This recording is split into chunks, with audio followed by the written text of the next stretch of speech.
हम ज्ञान सागर के इस सेशन में बाबर की भारत यात्रा पर चर्चा करेंगे कि बाबर के सामने ऐसी कौन सी परिस्थिति आ गई कि बाबर को भारत आने पर मजबूर होना पड़ा।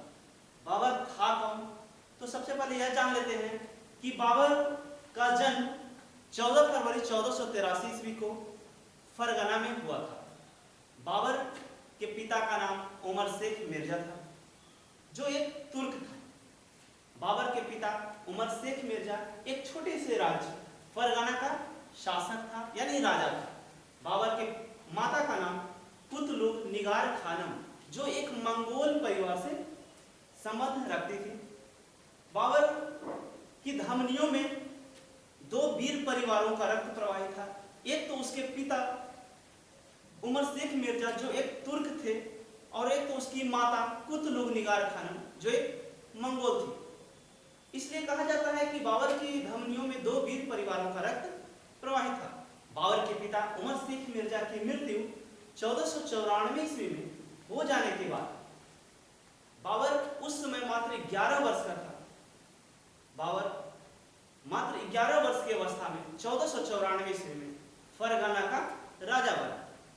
बाबर की इतनी कम उम्र और इतनी छोटी अवस्था में राजा जब बना, तो बाबर के जो चाचा थे अहमद मिर्जा, अहमद मिर्जा ने बाबर पर आक्रमण कर दिया। बाबर ने बहुत ही निडरता से, बहुत ही साहस भरा लड़ाई लड़ते हुए बाबर ने अपने चाचा अहमद मिर्जा को हरा दिया।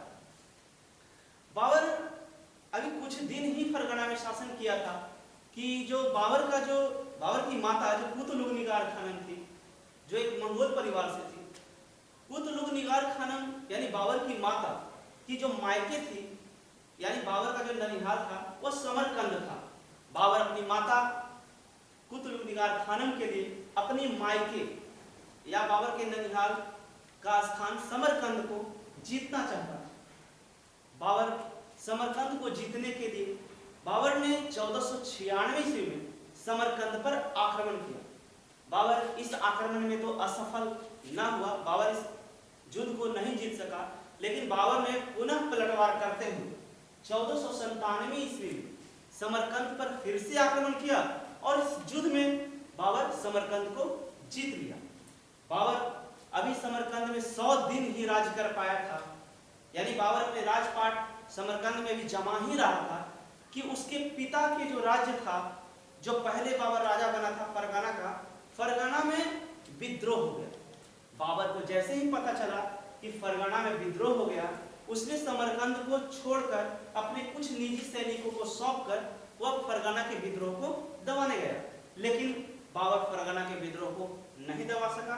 बाबर जब फरगना के विद्रोह को नहीं दबा सका, तब वह समरकंद की ओर लौटा। लेकिन जैसे ही बाबर समरकंद की सीमा में प्रवेश किया, समरकंद की जनता ने भी विद्रोह कर दिया। बाबर के हाथ से फरगना भी चला गया और समरकंद भी चला गया। बाबर ने अपनी आत्मकथा तुझके ए बाबरनामा, बाबर ने अपनी आत्मकथा बाबरनामा में लिखा कि मैंने फरगना के लिए समरकंद को खो दिया, अब फरगना भी मेरे हाथ में से निकल गया। बाबर जब पश्चिम एशिया के पश्चिम क्षेत्रों में जब सफल नहीं हुआ, तो वह एशिया के पूर्व देशों पर अपनी दृष्टि निर्देशित थी। बाबर के पूर्व के क्षेत्रों पर सबसे ज्यादा प्रभाव और सबसे ज्यादा जो अपनी निगाहें टिकाए हुआ भारत पर था। बाबर ने 1519 से 1525 ईस्वी तक बाबर ने भारत पर 5 बार आक्रमण किया। लेकिन इन सभी आक्रमणों में बाबर का सबसे प्रसिद्ध आक्रमण 1526 ईस्वी का पानीपत का युद्ध था। बाबर जब भारत में प्रवेश कर रहा था, तो वह झेलम नदी को पार करते हुए पेशावर, लाहौर को जीतते हुए जब वह भारत में आ रहा था, तो बाबर को लगने लगा कि यहाँ की जो स्थितियां हैं वो मेरे अनुकूल हैं। क्यों? क्योंकि हिंदुस्तान में जितने भी छोटे बड़े राजा थे, वे आपस में लड़ते रहते और आपस में लड़ते रहने के कारण ये सभी राजा बहुत कमजोर हो चुके थे और इसका फायदा बाबर उठाते आया और इन सभी को आसानी से हरा देता था। बाबर इन सभी को हराते हराते जब पंजाब आया तो उस समय पंजाब पर लोधी वंश के राजा इब्राहिम लोधी का शासन था। उस समय भारत के 3 शक्तिशाली राजा मेवाड़ के शासक राणा सांगा, बिहार और बंगाल के सूबेदार इब्राहिम लोधी और बिहार और बंगाल के सूबेदार दौलत खां लोधी और उसके चाचा आलम खां लोधी यह चाहता था कि किसी भी तरह इब्राहिम लोधी को हराकर वे दिल्ली का राजा बनना चाहते थे, लेकिन वह यह भी जानते थे कि वे अकेले इब्राहिम लोधी को हरा नहीं सकते। इसलिए उन तीनों ने मेवाड़ के शासक राणा सांगा, बिहार और बंगाल के सूबेदार दौलत खां लोधी और इब्राहिम लोधी के चाचा आलम खां लोधी, ये तीनों यह चाहते थे कि किसी तरह बाबर को भारत में निमंत्रण किया जाए और बाबर को भारत में इब्राहिम लोधी से लड़ाया जाए। हुआ भी कुछ ऐसा ही। बाबर 1526 ईस्वी में पंजाब पर आक्रमण किया और पानीपत के युद्ध में इब्राहिम लोधी को ललकारा।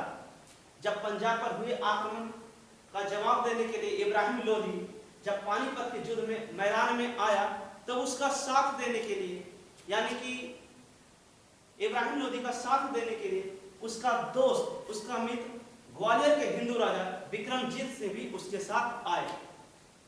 जब इब्राहिम लोधी और विक्रमजीत सिंह की सेना संयुक्त रूप से पानीपत के मैदान में आई तो वह इतनी विशाल सेना थी कि बाबर उसके सामने नजर भी नहीं आ रहा था। फिर भी इस युद्ध में 1526 के पानीपत के युद्ध में बाबर जीत गया और इब्राहिम लोधी के पास इतनी भारी संख्या में सेना होने के बाद भी इब्राहिम लोधी हार गया। इस युद्ध में इतिहास की यह पहली घटना थी कि इस युद्ध में किसी राजा की लड़ाई लड़ते हुए मृत्यु हो गई। ग्वालियर के राजा विक्रमजीत सिंह इस युद्ध में मारे गए। इस युद्ध में बाबर को विजयी होने का सबसे बड़ा कारण बाबर द्वारा तोपों का प्रयोग करना और तुगलुम्मा विधि का प्रयोग करना था। बाबर का प्रसिद्ध तोपची उस्ताद अली और मुस्तफा था। इब्राहिम लोधी के मित्र विक्रमजीत सिंह जब युद्ध स्तर पर मारे गए तो बाबर ने अपने पुत्र हुमायूं को विक्रमजीत सिंह के परिवार से कोहिनूर हीरा छीनने का आदेश दिया। हुमायूं ने विक्रमजीत सिंह के परिवार से कोहिनूर हीरा प्राप्त किया। बात यह है कि इतनी भारी संख्या में सेना होने के बाद भी इब्राहिम लोधी हार गया। इसका सबसे बड़ा कारण है कि इब्राहिम लोधी द्वारा जो हथियार उपयोग किया जा रहा था युद्ध में वह पुराने जमाने का था और बाबर द्वारा जो हथियार इस्तेमाल किया जा रहा था वह मॉडर्न यानी आधुनिक युग का हथियार था। बाबर द्वारा लड़े गए भारत में प्रसिद्ध युद्ध यह है पानीपत का युद्ध। बाबर और राणा सांगा के बीच, बाबर और इब्राहिम लोधी के बीच लड़ा गया 1526 में। खानवा का युद्ध 1527 में बाबर और राणा सांगा के बीच लड़ा गया। चंदेरी का युद्ध 1528 में बाबर और मेदिनी राय के बीच लड़ा गया और 1529 में घाघरा का युद्ध जो बाबर और अफगानों के बीच हुआ। इन सभी युद्धों में बाबर विजयी हुआ। बाबर की मृत्यु 1530 ईस्वी में हुआ। बाबर को सबसे पहले सूरत में दफनाया गया, बाद में इसे काबुल में दफनाया गया।